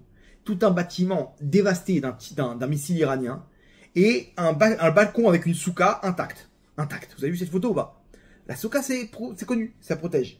Il y avait aussi dans une maison là-bas à Be'eri, dans le kibbutz Be'eri, ils ont brûlé tout le kibbutz, le Hamas. Et cette souka, elle est restée intacte. Ils ont brûlé la maison. Hein. Non, la maison, la cabane qui est collée à la maison, la souka, elle aurait dû brûler. Intacte. Et là-bas, c'est là-bas qu'ils se cachaient, les gens. C'est là-bas qu'ils se sont cachés. Ok? C'est plein d'histoires. Il y a plein d'histoires avec la souka. C'est incroyable. Et là, on leur donne cette mitzvah. Bizarrement, la Gemara nous dit, c'est la suite. Hein. La Gemara dit, c'est Betkoufa Tammuz. Là, cette semaine, on rentre en Tammuz. Ok? Pour vous dire qu'on est exactement dans l'actualité. Et là-bas, Hachem, qu'est-ce qu'il fait? Il prend le degré du soleil, il augmente. Ouais, il fait chaud là. Alors imaginez, ils sont tous dans leur soukot, les peuples du monde. Ah, il fait chaud là. Là, c'est pas possible. 2 secondes. Shulchan Aruch, excusez-moi, hein, je me permets, mais quelqu'un qui ne supporte pas, ok, la souka, il est exempté. Si il pleut par exemple, ou il fait très chaud, ok, il a un problème. Il y a une invasion de moustiques. Bon, il est exempté. Cette mitzvah ne le concerne plus. Et jusqu'à maintenant, tu étais concerné. Maintenant, cette mitzvah ne te concerne plus. Donc là, excusez-moi. On prend le Shulchan Aruch. Ok, je vois maintenant très bien l'enseignement. Moi, je suis rien. Hein. Moi, je vais demander à un rave des juifs. Je vais leur demander de trancher. On va appeler, c'est quoi? Le plus grand. On va demander au Rishon LeZion. Ok, Kvod Rav Yosef, Rav Yitzhak Yosef, Rav David Yosef. Bevakasha, vous pouvez venir. Ok, voilà, ça c'est ma souka. voyez la chaleur ou pas? Qu'est-ce que vous en pensez? Qu'est-ce que vous en pensez? Et là, en direct sur tous les réseaux sociaux, le Rav, il regarde, il voit effectivement, il ouvre le Mishnah Berurah, il ouvre le truc et tout. Pas tour, exempté. À ce moment-là, Rabotai, c'est genre le nouvel an. 3, 2, 1, bonne année, on rentre chez nous, super, magnifique. Et on dirait ils ont marqué un but, les mecs. Et là, ils rentrent chez eux, chacun. Hachem, il dit, c'est bon, laissez tomber. Comment ça, laissez tomber? C'est ta Torah, non? Tu n'as donné à réaliser la mitzvah. Cette mitzvah n'existe plus maintenant. Qu'est-ce que tu veux, Hachem? De quelle manière tu quittes ma mitzvah? Il est là, le test. Le test, il n'est pas sur le côté technique, comme si tu vas réaliser la mitzvah ou pas. Le test, il était comment tu ne vas plus réaliser la mitzvah. Comment tu vas quitter la soukha? Est-ce que tu vas quitter la soukha à la tête baissée en disant, Hachem, j'aurais pu te prouver que j'étais encore là pour toi. J'aurais pu te prouver comment dire, ma volonté de me rapprocher de toi, malgré l'obstacle. Mais à ce moment-là, quand on vous a dit que c'est terminé, il y a un soulagement. C'est comment vous avez quitté la soukha, c'était là le test. De voir si tout ce que vous faites, vous le faites pour moi ou pour vous. Donc c'est bon, ça confirme. Ça confirme que tout ce que vous faites, vous le faites que pour vous. Dans votre intérêt. Et ça, c'est l'erreur qu'on fait, Rabotai. L'erreur, elle est que, quand on fait les mitzvot, faut comprendre que Hachem te dit, mais je suis là, arrêtez de faire les choses par intérêt, par crainte. C'est quoi par intérêt? C'est par crainte. Par crainte parce que t'as peur de perdre ta parnassa, t'as peur des maladies, t'as peur de te faire scalper par les Iraniens, par les missiles, par le Hamas. Tu fais ça parce que c'est toi qui es au centre, c'est ton intérêt. À la fin des temps, Hachem dit, c'est pas ça qui l'emporte. C'est pas l'Iran qui l'emporte, c'est pas la technique de crainte. C'est pas combien tu vas chercher ton intérêt, comment tu vas chercher tes kiffs, le monde matériel. Mon intérêt à moi, est-ce que tu penses à moi dans tout ça, Hachem, il nous demande? Est-ce que tu penses à ma royauté à moi? Est-ce que tu penses à mon intérêt? Qu'est-ce que je veux dans ce monde-là? Comment est-ce que tu comprends que ce que je cherche, c'est quoi? C'est une aventure avec l'homme Israël. Ça, c'est la Géoula, Rabotai. La Géoula, c'est une aventure comme ce qui s'est passé en Égypte avec l'homme Israël. C'est ça ce qu'Hachem, il attend l'homme Israël qui va se réveiller, qui va dire, Hachem, moi, je suis avec toi. C'est dur, je dois quitter la soukha, mais je reste avec toi. Ça me fait de la peine. Je sais que t'attends la Géoula, Hachem, je suis avec toi. Ça, c'est ce qu'il attend, Hachem, de nous. Hachem, il attend, il y a quelqu'un qui va continuer le mariage, même s'il y a des obstacles.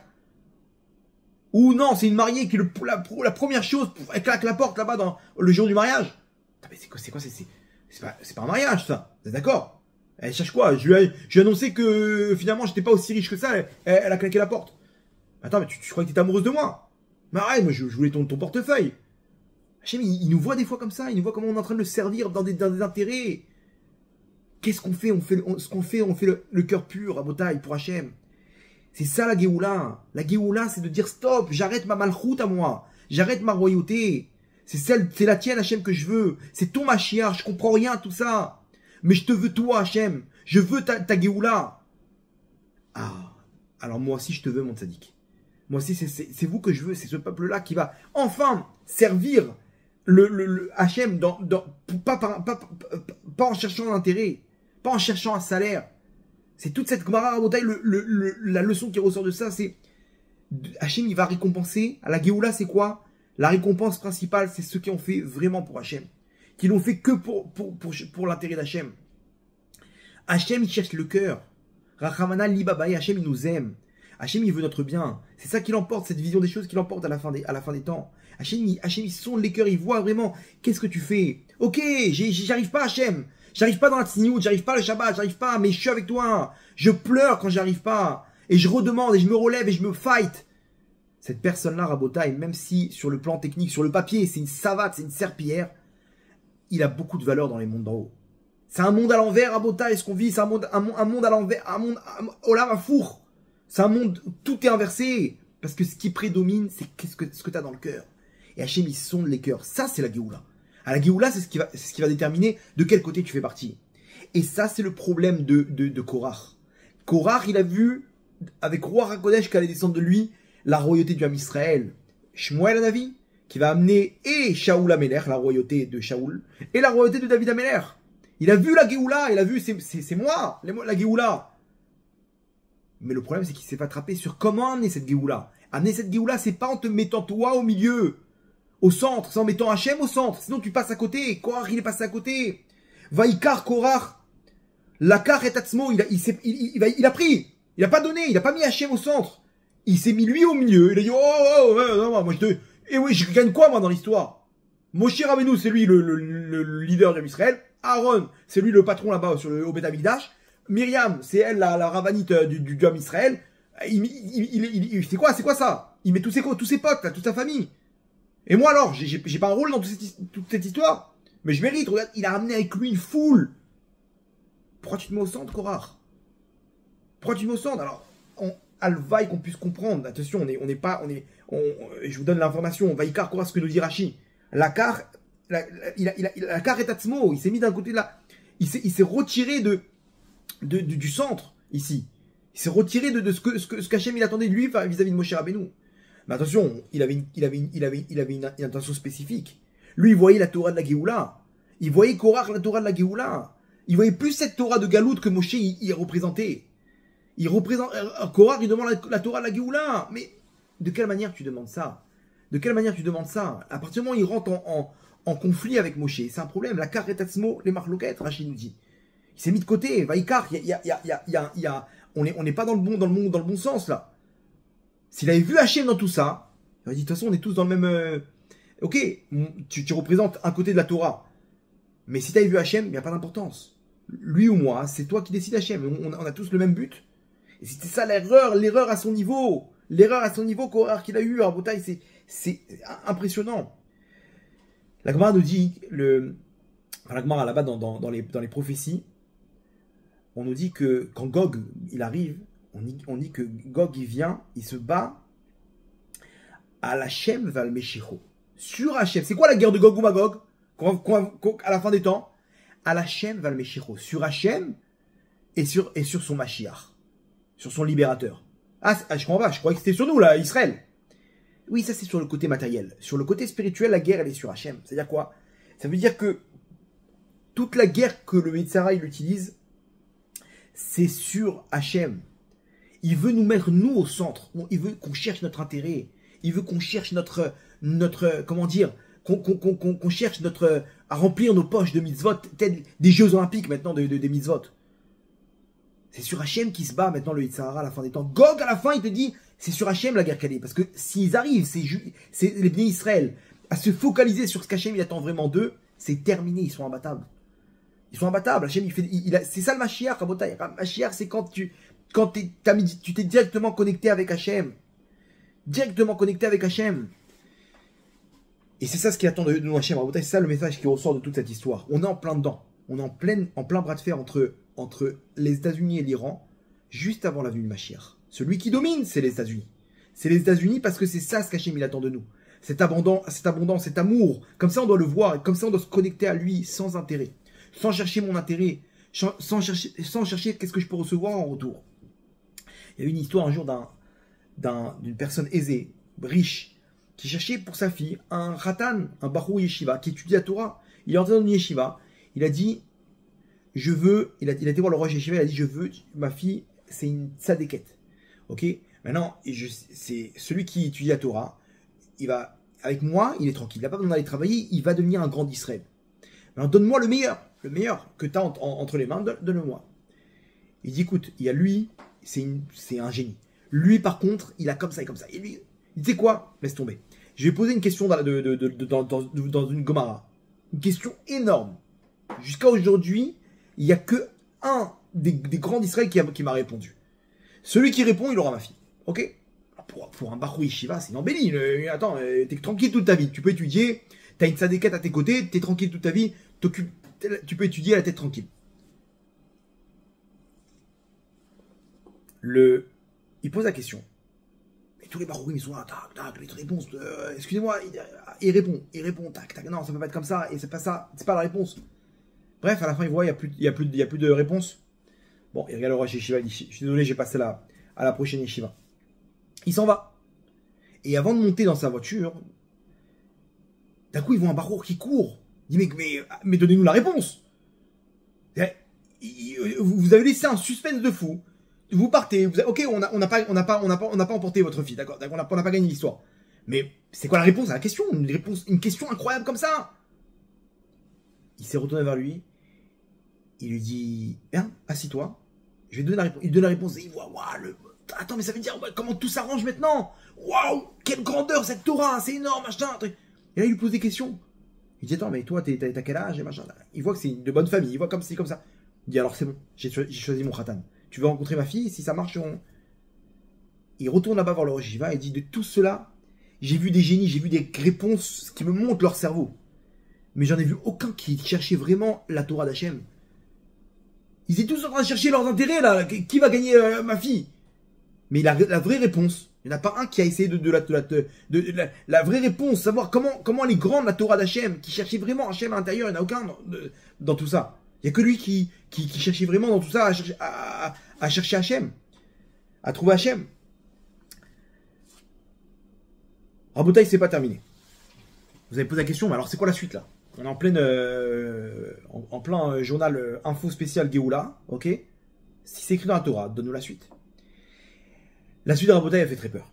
La suite, elle fait très peur. Rappelez, on a dit à la fin des temps, on est en finale, les États-Unis et l'Iran. L'Iran, ils vont tomber entre les mains des États-Unis, juste avant la venue du Mashiach. Mais il nous manque un petit détail. C'est que l'Iran, ils vont pas se laisser faire. L'Iran, ils vont pas se laisser faire, c'est pas terminé. Ok? Alors là, âme sensible, veuillez vous abstenir parce que l'Iran, rappelez-vous, c'est l'idée de faire peur. Et à la fin des temps, même si Hachem va nous montrer tous les miracles qu'on vit maintenant, actuellement, et qu'on va danser dans les rues, qu'on va voir comment Hachem nous aime, il y aura quand même un groupe du Ham Israël qui ne va pas voir Hachem dans tout ça. Et là, Hachem, il va ramener, il va faire revenir l'Iran. Ils ont perdu la finale, ça y est, c'est terminé. Ils ont perdu contre les États-Unis. L'Iran, ils reviennent sur le ring. Ils vont revenir sur le ring, l'Iran, une dernière fois, pour faire une dernière petite frayeur au Ham Israël et au monde par la même occasion. Parce qu'il manque certaines personnes qui, même malgré l'amour qu'ils vont voir d'Hachem, ils vont passer à côté. Et cela, malheureusement, il n'y a qu'avec la peur qu'on va les faire venir. Et là, je vous lis le Midrash Rabotai, le Midrash très connu. Yalkut Shimoni Yeshayahu Perek Samer. Le Midrash, il ramène comme ça. Amar Rabbi Yitzhak. Shana Shemelech Mashiach Niglabo. L'année où le Mashiach se dévoile. C'est-à-dire qu'on a, tout ce qu'on a dit maintenant, c'est juste avant le dévoilement du Mashiach. Dans l'année où il va se dévoiler, il va se passer un autre événement. C'est-à-dire si on est juste avant, c'est peut-être quelques jours avant, quelques semaines avant, quelques mois avant, mais en tout cas dans l'année même, il va se passer un autre événement. Kol Malchei Haumot Haolam, tous les peuples du monde, Midgarim Zebazé. C'est-à-dire qu'on est au bord d'une troisième guerre mondiale. La Chine, Taïwan, Corée du Nord, Corée du Sud, Russie, Ukraine, Moyen-Orient en feu, comme on voit maintenant, c'est la furie. États-Unis qui interviennent. Ça part dans tous les sens. La Russie qui menace l'Europe, qui parle de nucléaire, de bombes nucléaires, on parle de bombes nucléaires. Et là, on nous donne une info, parmi tous ces peuples, Melech Paras, donc on a dit c'est l'Iran, Midgari de Melech Aravi, il se frotte au roi d'Arabie. Alors vous savez que chez les musulmans, il y a deux courants, chiites, sunnites. Et ils sont tout le temps en confrontation, les deux courants. Et c'est ce qui se passe. On sait très bien que au Moyen-Orient, l'Arabie Saoudite, ils détestent l'Iran, les chiites, ils se détestent entre eux. S'ils pouvaient s'égorger, ils se détestent. Il n'y a qu'une chose qui les réunit, c'est Israël. Quand c'est pour frapper Israël, ils sont ensemble. Mais sinon, je crois l'héritier le prince saoudien, il a dit sur Khamenei, c'est l'Hitler du Moyen-Orient. C'est l'Hitler des temps modernes. Bien entendu, ils peuvent pas le montrer parce qu'ils ont peur des missiles iraniens. Mais au fond, ils sont hyper contents. Alors, Voler Melech Aravi, le roi d'Arabie Saoudite, c'est-à-dire celui qui représente là-bas le leader, on va dire comme ça. Les Édoms, c'est qui Édom? On a dit, c'est les États-Unis. Effectivement, on voit Trump qui arrive juste avant au Moyen-Orient. Et c'est sûr que là-bas, ils ont parlé de ce qui allait se passer avec l'Iran. Nous, on nous a montré que les dollars, là-bas, les pétrodollars et les contrats dans tous les sens. Mais là-bas, ils ont dû parler en truc de Trump, tu t'occupes de l'Iran quand même. Tu vas pas nous laisser avec cette menace du nucléaire iranien à nos portes. Ok, l'Iran, ils ont massacré une fois l'Arabie Saoudite. Le Yémen, ils veulent débarrasser l'Arabie Saoudite. Ils ont leurs missiles pointés aussi sur Riyad et sur les villes saoudiennes. Et là, donc, 3 petits points. On ne sait pas ce qui va se passer. On a donné le contexte. 3 petits points, on nous dit juste une chose. Veroser Meler Paras, il va revenir. M'arrive et Kolaolam et il détruit le monde. Alors, il détruit le monde peut-être pas sur le plan technique, mais en tout cas, il va menacer de détruire le monde. Je vous pose la question. Alors, c'est quoi ce Roser Meler Paras? Il revient. C'est en gros, il va prendre une tarte. C'est ce qu'on voit actuellement. L'armée israélienne, ils ont une victoire, mais incroyable, sur l'Iran. Khamenei, il a disparu. Les États-Unis, ils envoient leurs bombes. Et là, on se dit, ça y est, on a terminé le travail. On a terminé le travail. Il n'y a plus de bombes nucléaires, il n'y a plus de sites nucléaires, il n'y a plus d'armée iranienne, il n'y a plus rien, il n'y a plus de missiles de balistiques. Ça y est, on peut danser dans les rues. Ouais, c'est terminé. Wow, super, magnifique. Donc c'est ça ce que ce qu'on a dit dans le cours juste avant. On dit attention, il va revenir. Alors, je ne sais pas si on parle de Khamenei, Ali Khamenei ou pas, et qui va revenir, ou celui qui va représenter le Meher Paras à ce moment-là, ou qu'on parle du roi qui représente l'Iran dans les mondes d'en haut, c'est-à-dire l'ange qui représente l'Iran dans les mondes. Mais en tout cas, même après avoir pris tout ce qu'il a pris, il va revenir. Ou Mahriv et Kol Haolam, il va détruire le monde. Quel est aujourd'hui? Alors, attention, ce Midrash, il a 2000 ans. Comment tu peux détruire le monde entier? Comment tu peux revenir et détruire le monde? Aujourd'hui, vous êtes d'accord avec moi que la seule solution, c'est une bombe nucléaire. Ah, mais attends, je pensais qu'ils avaient détruit le site là-bas souterrain. Aujourd'hui, vous savez que la grande crainte, c'est est-ce qu'ils n'ont pas pris avec eux de l'uranium? Ils pensent qu'il y a une quantité de 400 à 450 kilos d'uranium qu'ils ont déménagé. Attends, c'est logique en même temps. Quoi, ils s'attendaient pas à être bombardés? Ils ont tout laissé là-bas dans les. Ils savent qu'ils sont espionnés par le Mossad, par tous les services de renseignement. Il n'a pas donné à un scientifique, il dit écoute bien. Il a écrit sur un papier, la personne peut traquer le message. Le Mossad, le machin, prend l'uranium et tu mets ça dans un coffre-fort à tel endroit où personne ne peut s'y attendre. Il bombarde, c'est bon, on a encore un peu d'uranium. Demain, on peut faire une bombe avec de l'uranium enrichi. Ils peuvent faire une bombe. Qui nous dit que dans quelques mois, on va pas avoir d'un coup une surprise de bombes nucléaires qui part dans tout le Moyen-Orient, dans les bases américaines et à New York et à Shem Yerachem. D'où ça sort ça? Ah ben voilà, vous croyez quoi? Vous allez nous humilier comme ça, l'Iran? Vous croyez qu'on est des pigeons? L'arme nucléaire, maintenant, c'est notre vengeance. Qui nous dit que la Corée du Nord, ok, il est en train de perdre patience là-bas, qui ont la bombe nucléaire, ils vont pas dire à l'Iran, hein, vous savez quoi? Nous, on va vous donner la bombe nucléaire. Et ils envoient une petite valise, ok, qui peut passer clandestinement de Corée du Nord à la Chine, qui sont entre parenthèses amis de l'Iran. Donc, petit clin d'œil, laissez passer la valise. Qui vont passer d'ailleurs, ok, par le Pakistan, qui sont aussi amis d'Iran et qui ont aussi la bombe nucléaire, et qui vont passer par l'Iran. Clandestinement, le Mossad n'est pas au courant, les États-Unis ne sont pas au courant, et voilà, et d'un coup surprise, 6 ogives nucléaires qui sont installées à travers le monde.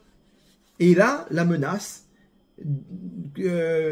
conférence de presse de Ali Khamenei, Roser Melapa, et dit maintenant, on va détruire le monde.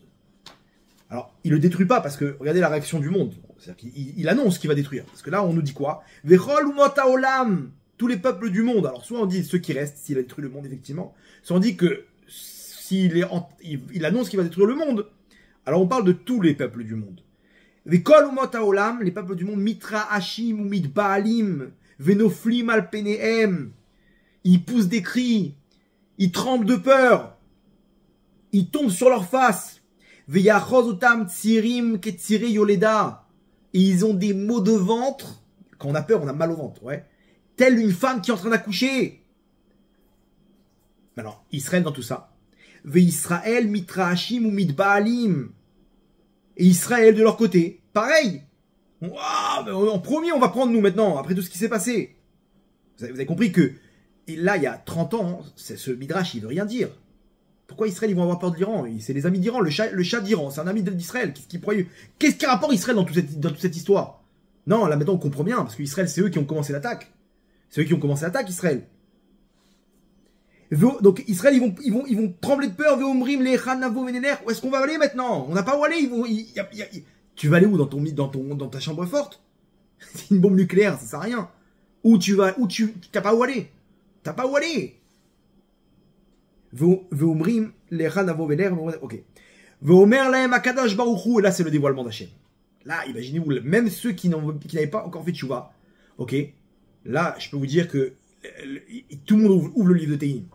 Et là, Kadosh Baruch Hu, il se dévoile. Là, d'un coup, la bombe nucléaire, boum, elle explose en Iran.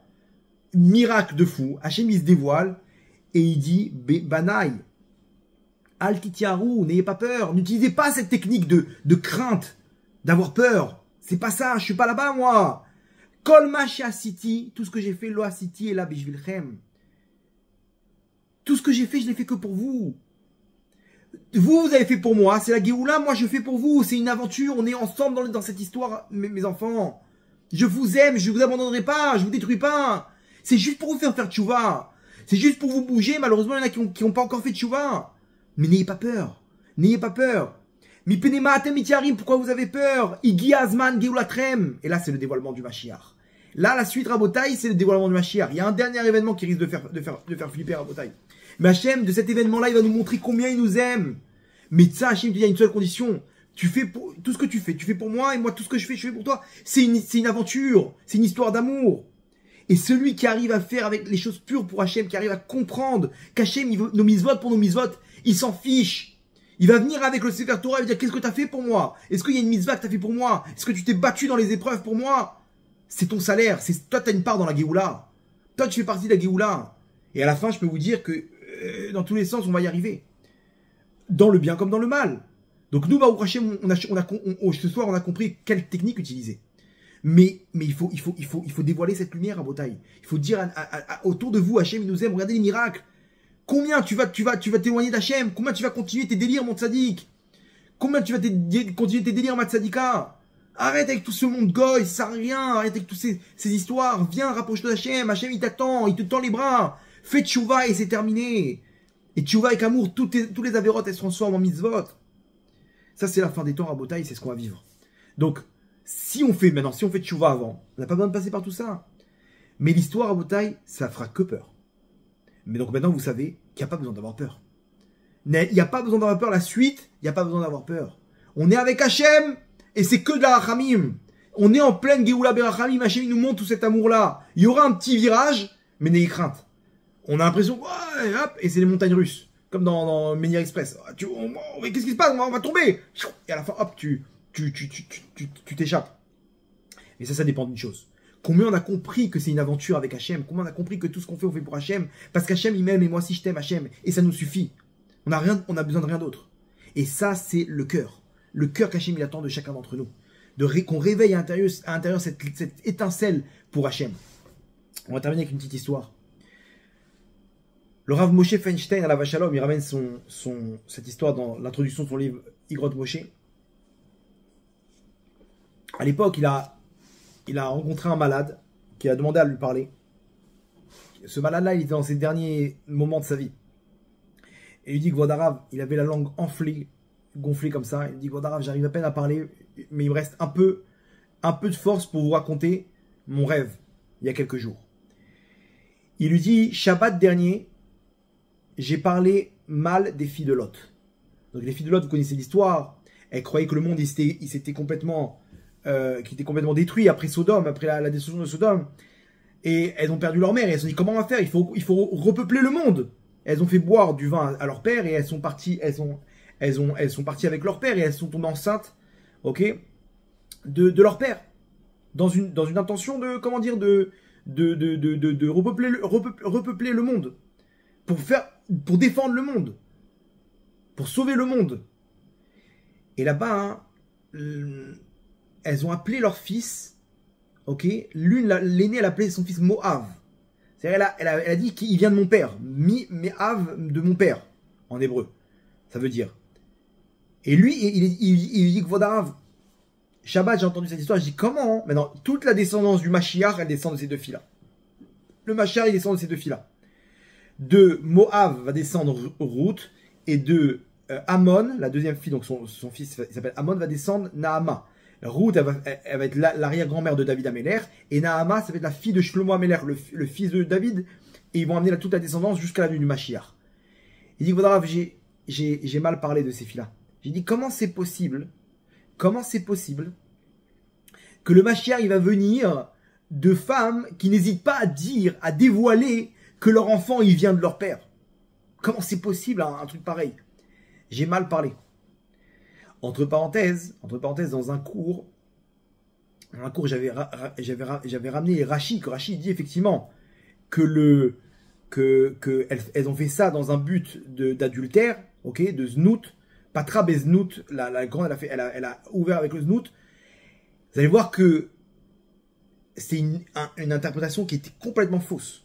Ok, elles cherchaient leur intérêt là-bas, apparemment là-bas dans le cours, j'avais dit, elles cherchaient sûrement leur intérêt perso.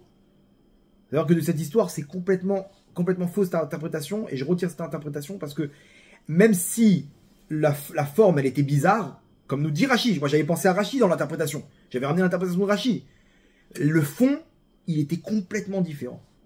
Complètement différent. Donc je reviens sur mes paroles par rapport à l'interprétation que j'avais fait. Et il raconte au Rav, il dit, Rav, le soir même, je fais un rêve. Je vois deux tzadikotes, deux femmes âgées, avec leurs habits comme ça, qui viennent me voir et qui me disent, pourquoi tu parles mal de nous? Nous sommes les filles de Lot. Il dit, excusez-moi, je ne voulais pas parler mal de vous, mais entre nous, c'est écrit dans la Torah ce que vous avez fait. Vous avez nommé vos enfants au nom de l'acte qui s'est passé, d'adultère avec votre père. Moab, il vient de mon père. Et là, l'une des filles de Lot, elle lui dit, il faut que tu saches une chose. Ce qu'on a fait, c'est pas pour dévoiler l'adultère qui s'est produit maintenant. Mais c'est pour dévoiler au monde, attention, ne pensez pas à un moment que ces enfants, ils n'ont pas de père. Parce que les gens, ils vont poser la question, attends, d'où il sort cet enfant-là? Ils n'ont pas de père. Et qu'est-ce qui va ressortir de ça? Une religion, comme le christianisme, où là-bas, d'un coup, l'enfant, il vient du Saint-Esprit. Pour éviter que de là viennent des interprétations que il y a un esprit divin qui est venu chez ces femmes et qui a amené des enfants, et détourner le monde de l'unité d'Hachem, on était obligé de dévoiler notre faute. Enfin, l'adultère. On était obligé de dévoiler que cet enfant-là, il vient de notre père. Et puisque tu as mal jugé, que tu as dit du mal de nous, par rapport à l'intention pure qu'on avait, et de là qu'on a mérité que notre descendance va descendre le Mashiach, alors on t'a traîné en justice dans le tribunal céleste. Et tes jours sont comptés. Tu vas recevoir la même punition que les Meraglim qui vont parler du mal d'Eretz Israël. Parce que indirectement, tu as parlé du mal de la Géoula.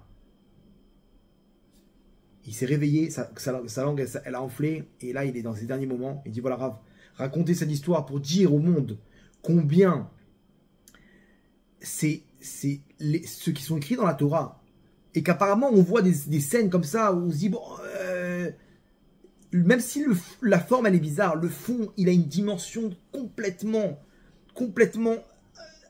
de l'autre côté complètement de ce qu'on aurait pu penser. Et nous, avec nos petits cerveaux, on interprète mal. Mais derrière, tous ces personnages de la Torah, les bons et ceux qui ont l'air d'être moins bons, ils avaient une seule intention. Et c'est pour cette raison qu'on les fait figurer dans la Torah. C'est qu'ils voulaient faire amener le Mashiach. C'est qu'ils servaient Hachem. Et puisqu'elles ont fait ça dans un but pur pour Hachem, même si le fond, la forme n'était pas comme on aurait pu penser, alors Hachem il dit, ah, vous faites ça pour moi? Vous faites attention à moi, à ma royauté? Alors ma royauté elle va passer par vous. Le Mashiach il va passer par vous, mes tzadikot. Et c'est ça ce que les filles de Lot elles sont venues nous apprendre. Que même si apparemment t'as pas sur le plan technique, sur le papier, t'as pas fait ce qu'il faut, ok, t'as l'air d'être à côté de tes pompes, si le fond il est bon, et que tu fais ça pour Hachem, alors toi aussi tu as une part dans la Géoula. Toi aussi tu as une part dans le Sefer Torah d'Hachem. Et Hachem te dit, viens mon fils, viens prendre ton salaire. Et ce salaire c'est l'éternité. Ce salaire c'est la Géoula. Donc Rabotai, combien on doit se concentrer sur ces petites mitzvot qu'on doit faire avec le cœur. Parce qu'Hachem un jour on va se retrouver devant lui. Il va nous dire, qu'est-ce que tu as fait? Tu as fait ce qui est écrit dans cette Torah? Pas dans la Torah que tu connaissais là-bas dans ta bibliothèque. Ma Torah à moi, la Torah de la Géoula. Pour te rapprocher de moi, pour prier à moi, pour pleurer, pour m'accompagner dans cette Géoula. Pour m'exprimer tes sentiments, pour construire une alliance, une histoire d'amour. Tu as fait quelque chose, tu as pris cette mitzvah où tu as tout envoyé balader au premier obstacle. Donc, Rabotai, continuons à se battre. On est dans la dernière ligne droite. N'ayons peur de personne. Parce qu'on sait combien Hachem il nous aime. Et comme Hachem il nous aime et qu'il veut notre délivrance, Hachem il nous dit, mes enfants, n'ayez pas peur. Mes enfants, n'ayez pas peur. La matem itiarim, pourquoi vous avez peur? Tout ce que je le fais pour vous. C'est vous qui êtes dans ma pensée. C'est vous l'acteur principal et je veux vous montrer tout cet amour. Igi Azman Géoula Trem.